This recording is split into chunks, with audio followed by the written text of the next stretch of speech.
ഇതുപോലൊരു സുഹൃത്ത് നമ്മുടെ കൂടെയുണ്ടെങ്കിൽ ഒരസുഖവും നമ്മളെ ബാധിക്കൂല കേട്ടോ. ലോകം തന്നെ നമുക്ക് കീഴടക്കാം. ഞാൻ അല്പം മുമ്പ് കണ്ട ഒരു വീഡിയോ ആണ് കേട്ടോ ഇത്. ഈ ഒരു വീഡിയോ ഒരു കുഞ്ഞു വീഡിയോ ആണ്, പക്ഷേ ഇതിലുള്ള അർത്ഥം ഉണ്ടല്ലോ, ഈ ഒരു വീഡിയോ അതിൻ്റേതായിട്ടുള്ള രീതിയിൽ നിങ്ങൾ മനസ്സിലാക്കുകയാണ് എന്നുണ്ടെങ്കിൽ ഒരുപാട് അർത്ഥങ്ങളുണ്ട്. ആ ഒരു സുഹൃത്ത് ഹോസ്പിറ്റലിൽ കിടക്കുകയാണ്, മറ്റേ ആൾ ആ ഒരു തമാശ രൂപയാണ് അതിങ്ങനെ കളിക്കണം, ആൾ ചിരിക്കുന്നുണ്ട് കേട്ടോ. ഇത് തന്നെയാണ് വേണ്ടതും. നമ്മളൊരാൾ അസുഖമായിട്ട് കിടക്കുമ്പോൾ ആളങ്ങനെ ടെൻഷനാക്കിയിട്ട് കാര്യമൊന്നുമില്ലല്ലോ.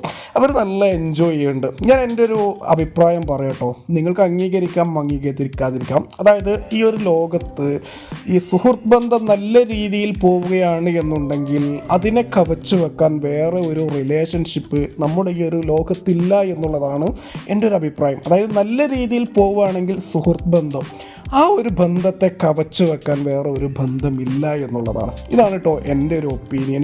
എന്തായാലും ഈ ഒരു സുഹൃത്തുണ്ടല്ലോ, അതായത് ഈ ഒരു സുഹൃത്തുക്കൾ, അവർക്ക് അവരുടെ മരണം വരെ ഈ ഒരു ബന്ധം നിലനിർത്താൻ കഴിയട്ടെ എന്നുള്ളത് പ്രാർത്ഥിക്കുന്നു. ഞാൻ പറഞ്ഞതിനോട് തീർച്ചയായിട്ടും നിങ്ങളുടെ ഒരു അഭിപ്രായം ഉണ്ടല്ലോ, അതൊന്ന് രേഖപ്പെടുത്തുക.